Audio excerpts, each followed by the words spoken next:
So this is the wiring diagram for the X20, and basically everything that is red is not going to be wired, everything that's black will be wired, and everything that's green is actually a data link to the data link connector, so that we can effectively be able to measure and reset airbag codes if we need to. So these are the pins for that. A lot of the wiring has already been done here, but I got all the labels and wire colors set up. So all I'm going to do is basically wire it up from this harness here, and it's going to go, a lot of these wires are going to go straight into the connector, and then it's going to install right there. So let's do a quick time lapse and do all that and get out of the way.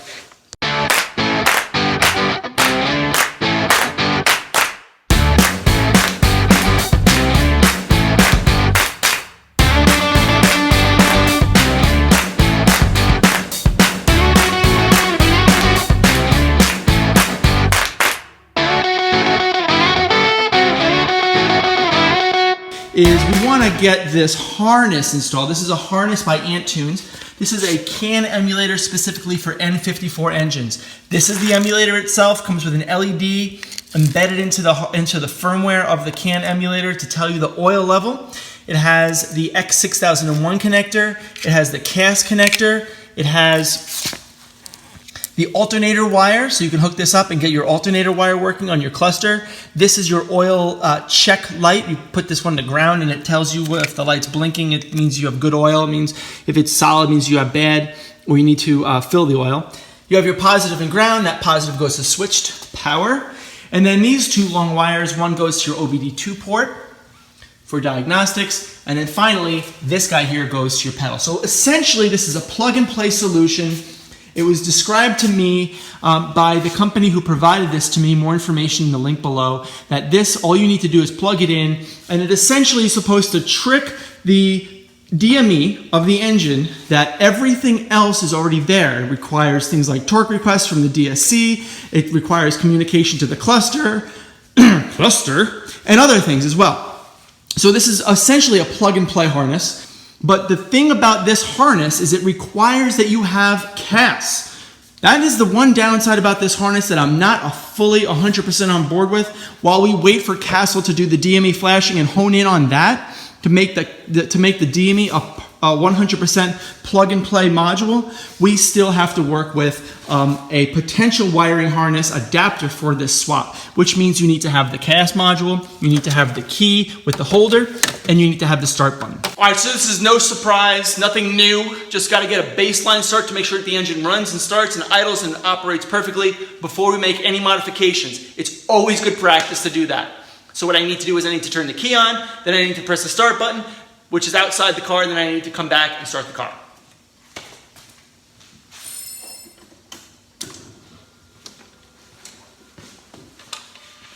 Start button.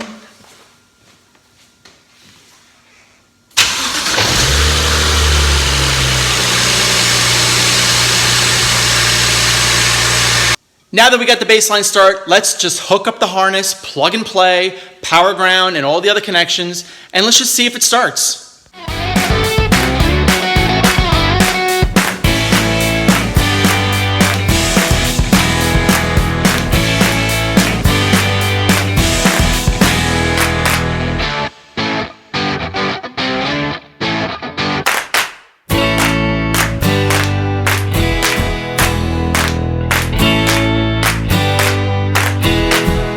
I got it all hooked up. It took me about 5 minutes to get everything hooked up. Power ground, CAS, X6001, reconnected the connector in there. I had to wire up the fuel pump manually to switched power. There is no more EKP relay here. It's just power and ground. Power is switched power, so you turn the key, fuel pump's running full time. So that's the way he wanted it. That's the way he's got it. So, and then I got an accelerator pedal, so I'm not going to go in back and fish it out. I just want to see if maybe just putting a spare pedal on there would work. So let's give it a shot and start it up. It starts.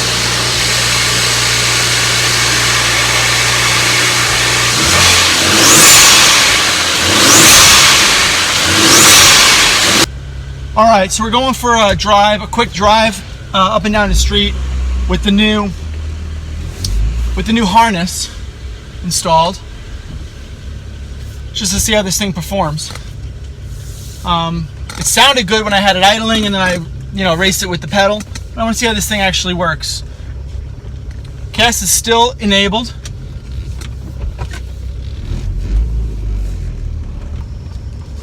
Let's see if we get this going.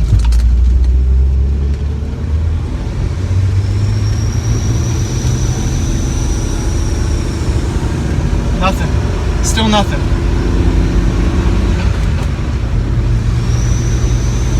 Nothing. All right, guys, what we're going to do today is we're going to try to figure out how to get the boost working on the N54. Now, we installed that harness from ANTunes, and we have a lot fewer fault codes. We still have the cast, we still have the key, we still have the start button. So what we need to do is we drove it around, and what we realized that we're getting boost. It feels like, or it sounds like, the turbos are actually producing boost. You can hear that whoosh start when you start giving it some load. So the turbos are actually working, but the boost positive pressure is what I am theorizing is not getting past the intake throttle body. So what I need to do is I need to prove that not only do the wastegates work properly, but do the boost solenoids actually work properly. I need to check for leaks in the charge air, and I want to identify if there's an issue with my throttle body. So those 4 things we're going to do today to try to figure out why we're not getting boost. Now, the idea behind the boost solenoid is that it takes in a PWM signal, printed wiring. It takes a pulse width modulated signal, 12 volts. I don't know what the frequency is or the duty cycle, so I can't produce that with my frequency generator. But what I can do, this is a better side. What I can do is identify if I have any leaks coming out of the solenoid. Now, solenoid is meant to have just a little bit of leakage coming out of it. So you basically hook up your vacuum gauge to the input. You can see the input is here and the output is here. So these guys both tee off. The outputs tee off to each other, and they go to each of the wastegates. This is under constant vacuum, and these boost solenoids are supposed to regulate the amount of actual vacuum getting to the wastegates themselves to control the boost. So if you start pumping this up, you're going to see no vacuum is being created.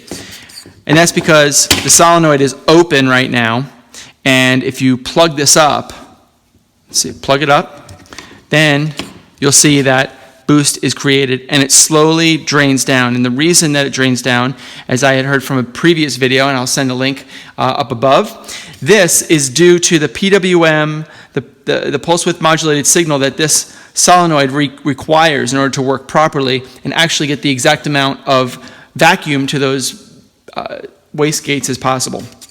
So this one is actually working properly. Okay? We'll also start the engine and run it with both of these guys as well to identify if we have the right vacuum operating during idling.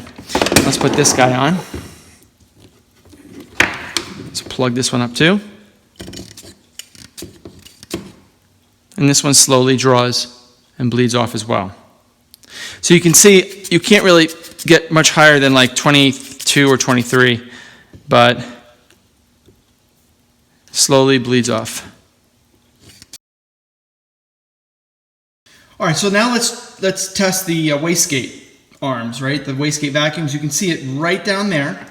And what I have is I basically have the vacuum line hooked up directly to that. Okay, so I have it set at 0 psi right now, 0 vacuum. And let me get a good view of that. Okay, so now you can see the armature is actually good. And now let's start giving it some vacuum. Okay, see it moving? And once you hit about 7 psi, the arm stops moving, but you can continue to give it pressure, although it's not advisable. So if I were to start bleeding this off a little bit,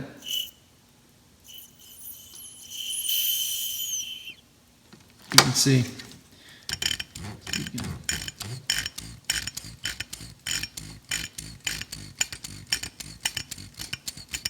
And it kind of stops right at 7.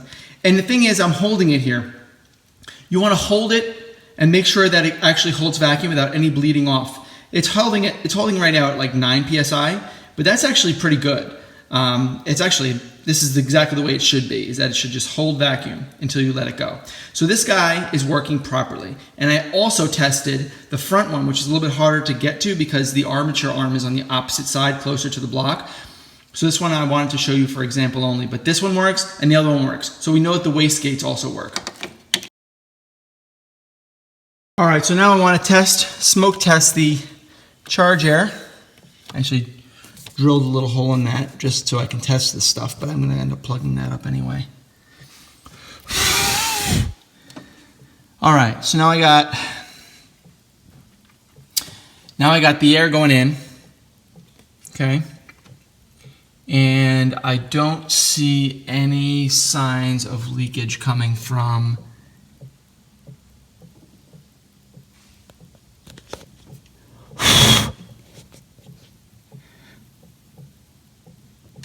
anywhere else at the moment. I have a feeling it's coming from that clamp. I think that clamp might need to be adjusted. With this one in the front. One in the front looks good. One in the front looks good. Actually, that's probably a better view of it. While I go and troubleshoot the boost leak at the rear turbo outlet, I wanted to take a minute and show you what I did here. I hooked up this boost gauge to the charge pipe. I want to see exactly how much boost is going into the throttle body before it actually gets there, to see if the throttle body is actually not opening. And I'm going to be putting the vacuum gauge on the opposite side because obviously when you're at idle, there will be vacuum on the intake manifold. But I want to see how much actual pressure is being produced by the turbos whenever I give it gas. So let's give that a try.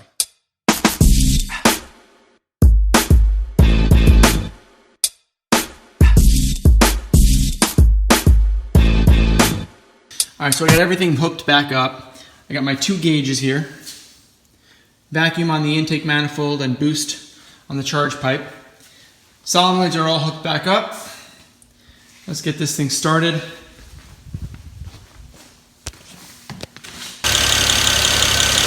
So I got the engine warm. Now it's just a matter of seeing if I'm getting any boost at all. Let's take a look.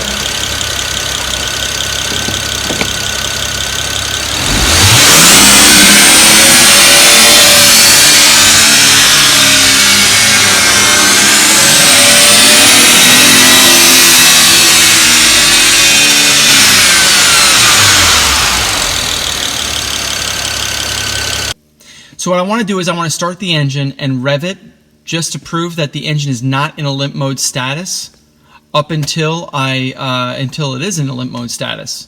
So let me start it up. Okay. It feels really strong now. It feels really good. You can see that it's hitting that 10 psi. There's gonna come a point where that's not gonna happen anymore, and all you're gonna get is the max of like 2 or 3 psi. Just wait a little longer. I'll wait a little bit.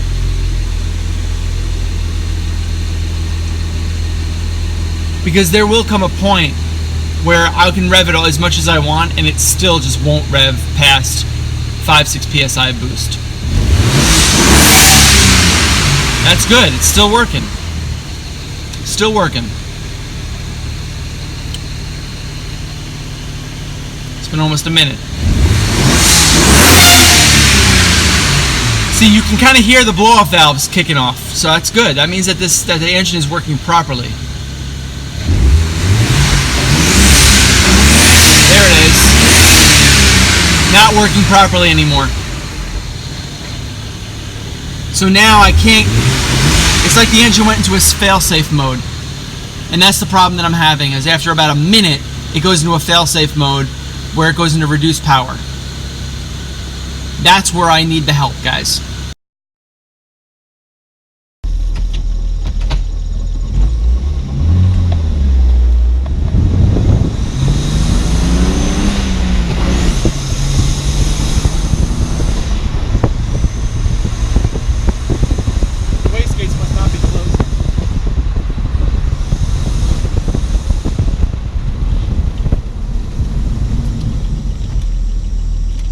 Let me try shutting off and starting again.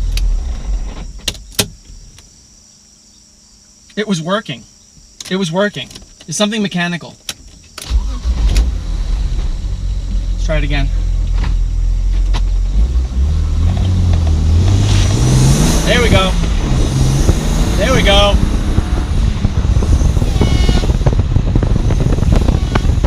Yes. It's working. Now it's working.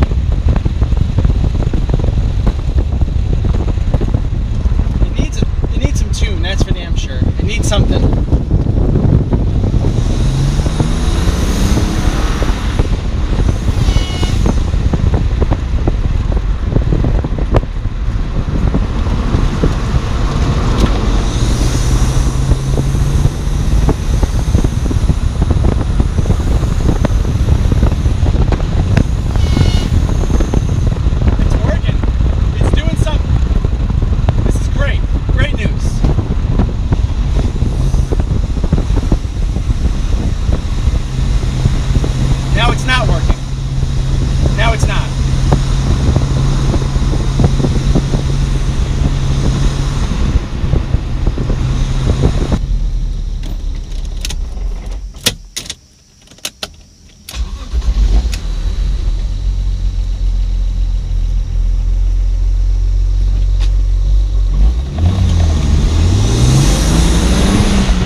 So what I think we have is a power mismatch in the power class between the DME and the CAS, and that is because of the emulator that we have in there that's supposed to be emulating all the codes that that the DME should be expecting not to receive, because it's tricking the DME into thinking that the rest of the car is there. So what we're doing is we're using an access port V2 from Cobb Tune. We're going to be resetting and getting rid of all the tunes on this thing, where I believe we have a stage 1 tune from Cobb, which is a pretty aggressive tune that was in here. And we're going to basically get it back to complete stock. I'm going to check the hardware part numbers to make sure that the part number on the actual DME matches the part number that we get in IMPA. And we're going to start it up and see if that 1 minute, 60-second timeout still applies. Okay, so we tried a lot of things over the last week to try to get this engine in a good state. And we've made a lot of headway. We've kind of put a story together as to what's actually happening with this engine. Up to 60 seconds, we've realized that we have what's called a reduced power mode. We can feel it, we can sense it when we press the pedal. It's creating boost. I've proven that with the drive. You pull over to the side of the road, reset, key cycle, and you're off and driving again for at most another 60 seconds until it goes back into a reduced power mode. In looking up the forums, I have a 2FA4 code, and I have a thread on this, and I'm getting a lot of help from the E90 Post guys, so thank you so much, guys, for the help. And basically, part 2 of this series will end up being me coding and learning how to do WinKFP and figuring out how to get this DME coded, so that we don't have what's called I gotta read it, a mismatch in power class. That's that 2FA4 code. It's a mismatch in power class, and there is a specific byte that you need to flip to make sure that the power class matches the CAS and the DME. So that's something we need to do in order to make this work. So that's the next thing we gotta do in part 2. So if you guys have any ideas on why this is happening, why I'm getting that 2FA4 code, and possible solutions. So part of the diagnostics that we did on this drivetrain was we had a CAN emulator harness, which basically tricks the DME into thinking that the rest of the car is there by fooling out some fault codes. That worked to a degree. There are still some fault codes that were there, and one of them was the 2FA code that I've been mentioning earlier. While the supplier of that harness said that 2FA4 code is acceptable in the research that I've done, think that it's unacceptable and it's causing the issue that I'm seeing here. Because the second that 60-second mark comes up, or the second that it goes into that reduced power mode, that fault comes up. So that's the correlation that I'm really trying to chase down now. So I've removed the harness, the CAN emulator harness from ANTunes for now, and I'm going back to stock. So we have a stock tune, stock harness, just the CAS, and we're gonna continue to troubleshoot this thing and get to the bottom of that code.